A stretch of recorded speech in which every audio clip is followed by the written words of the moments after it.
Hi, I'm Andrew, an entrepreneur and a computer science student, Hi, I'm Raveen, a psychology major student.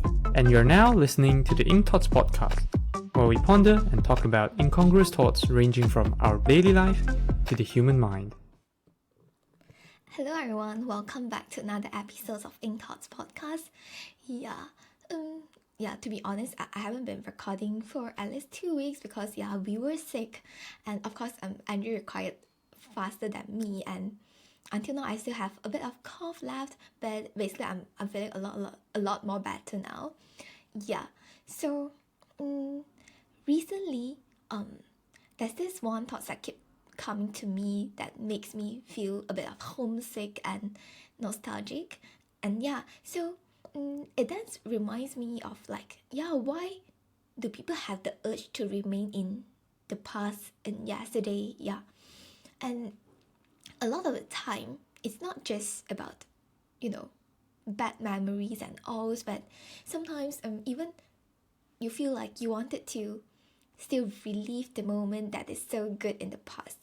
So today, as you guys have already seen from the topic itself, I'm going to talk about why the urge to remain in yesterday. So I'll break it down into two ways, which is one about the bad memories and another one with the good memories. So let's get started with the bad one first, which probably people might be more familiar with. So a lot of the time, people that often get stuck in those bad memories and all, they probably have a very traumatic experience back then. And a lot of the time it's very difficult for them to move on. It's not like they have a choice that they don't want to, but it's just not that easy to process everything, process the memory itself, process the event itself, process the emotions, the feelings that a person experienced during that moment itself.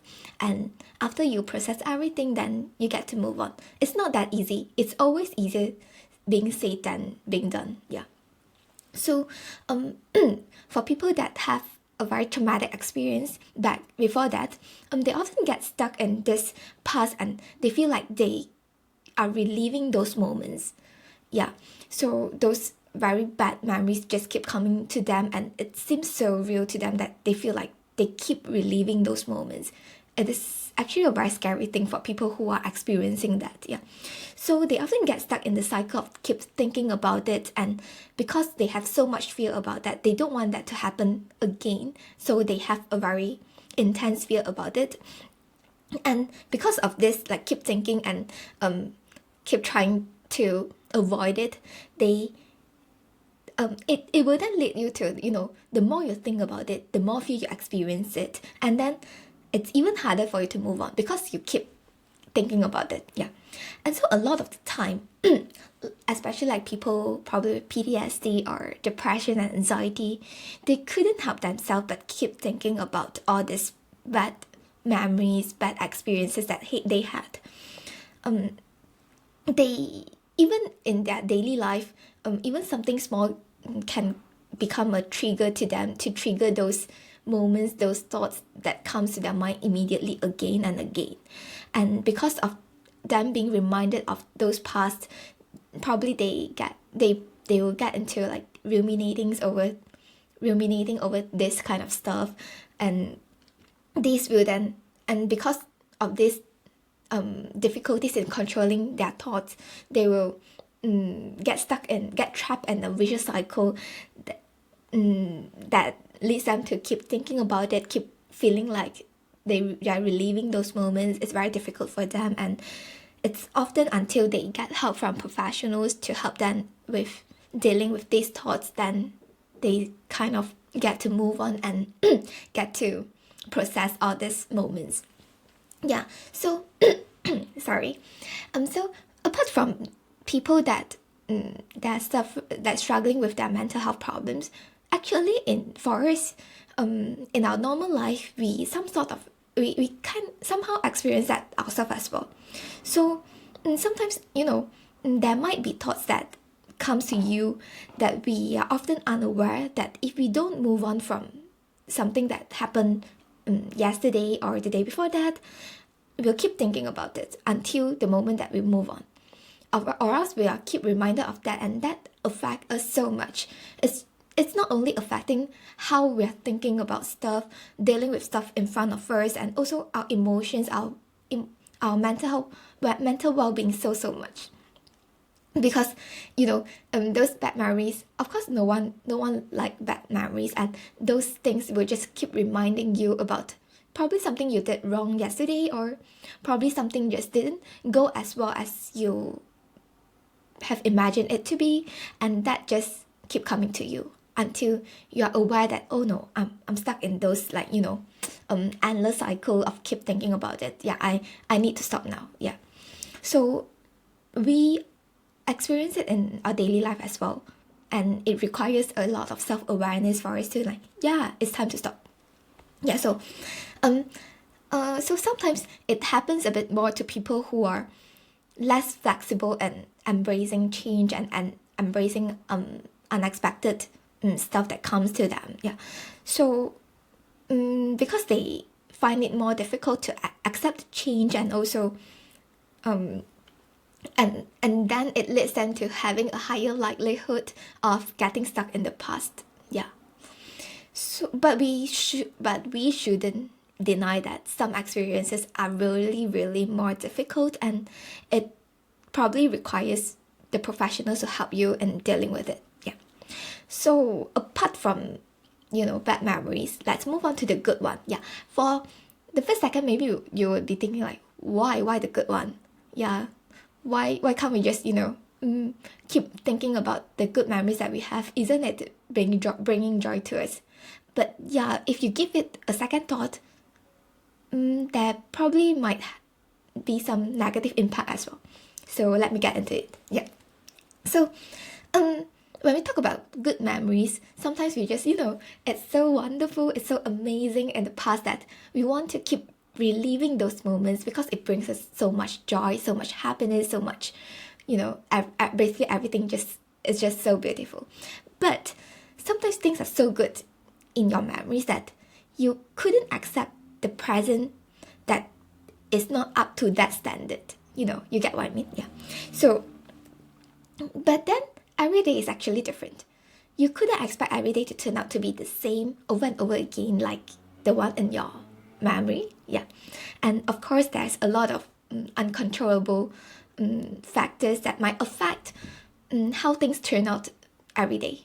Maybe the weather is not that good today, and so it affects how you feel, and everything is just uncontrollable. I mean, not everything, but there's just a lot of uncontrollable variables in our life. And sometimes you might have higher expectation if you keep getting yourself stuck in those so-called good memories, because you have higher expectation and you don't feel satisfied with anything that is in the present, because you're actually not living in the present. But we should be reminding ourselves that the only constant in life is actually change. Because there's a lot of factors that will be affecting how things turns out. So we actually have to learn how to embrace changes.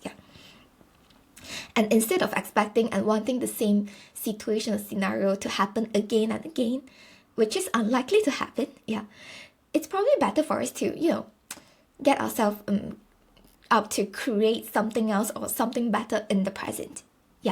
It's only when you live in the moment itself, you get to experience things in different ways, and you get to see things in different perspectives as well. So although sometimes we might be nostalgic, but when we look at the science behind nostalgia, a lot of the time our memories are actually distorted. So our memories are actually what our brain wants us to remember, which sometimes it is a distorted version of some of the memory, and because our brain just wants us to remember the very positive part, and it automatically filter out the negative emotions. And it is often the idealized version of the life that we hang on to. We keep thinking that we want that, but actually our brain idealized that because it filtered out all the negative parts, negative emotions, and the thing that makes you feel so strong in you is actually the positive emotions and feelings that you feel during that memories itself. Not so much about the memories, because your brain can actually distort these memories. Yeah. And I actually quite agree with this nostalgia science behind nostalgia, because recently there's a lot of stuff that keeps reminds me about my good memories back in Malaysia, especially during those times that I spent with my families and friends. But when I give it a second thought after I read about, the science behind nostalgia, actually I couldn't remember vividly those so-called good memories. I couldn't actually describe in a very detailed way. But the thing that is so strong in me that I feel like I want to go back to that moment is actually the positive emotions, positive feelings that I felt. Yeah. And I don't know, probably my brain also intensified the feelings as well. So it becomes a lot more stronger than it's supposed to be. Yeah. And so it makes me realize that, sometimes it's just our brain that has idealized the whole memories and beautified the whole memories itself. Yeah. So when we step out from it and look from a more rational perspective, you will see that, actually, it's probably us overly intensified those experiences. Yeah. So now let's move on to the why. Why the urge? So I guess the main reason behind both positive and negative emotions and memories are we aren't flexible enough to embrace and accept change. Of course, because of evolutionary reasons, human beings don't like uncertainties. Because it feels like we're out of control and we don't know what's going to happen the next second. And because of that, we are put into the fight or flight situation a lot of time, and we don't feel comfortable with that. But actually, we are quite resilient. Just that we don't notice it. Things could be difficult and life is never easy. I guess everyone will agree on this. But we're actually able to go through things. We will grow stronger when we are going through things, and a lot of time we're actually very resilient. You probably won't notice it until you get through something, and especially those very difficult times yourself. And after you get through that, when you look back at it, actually I'm so resilient that I went through that. And so I guess everyone should take a second here to reflect on anything that you did that is so resilient. And I guess you probably will end up feeling like you deserve a pat on the shoulder that you did well, you're so resilient. So and the third thing that I think contribute to the why is we usually don't believe in ourselves enough that we could embrace the change. And it's normal that we feel fearful. Like I said earlier, the evolutionary reasons that our brain want to protect us from any threat. But if we try to reassure ourselves a little bit more and telling ourselves like, it's okay, you will go through it. We could actually slowly go through things. Of course, it might not be easy, and it's not that straightforward. It's not like a very easy thing for anyone to do. But if you take one step at a time, it's actually doable. It might be challenging along the journey itself, but it's actually doable. So I guess that's all about my thoughts on why the urge to remain in yesterday. So if you do have any other ideas or thoughts that you think could contribute to this, feel free to comment down below or send us a DM. If you want to discuss it more with me, I'm open to it. And other than that, I'll see you guys next week. Goodbye. Thank you for listening to this episode of the podcast. If you enjoyed, do share with your friends and family and leave us a review on the Apple Podcast. If you're not using an Apple device, you can leave a review on the Apple Podcast website with the link in the show notes. If you have any feedback or thoughts which you hope that we'll discuss in the future, feel free to email them to us at hello@incthoughts.com, or alternatively, you can send us a private message on our Facebook, Instagram, or Twitter with the username of incthoughtspod. Thanks again, and see you all next week. Bye bye.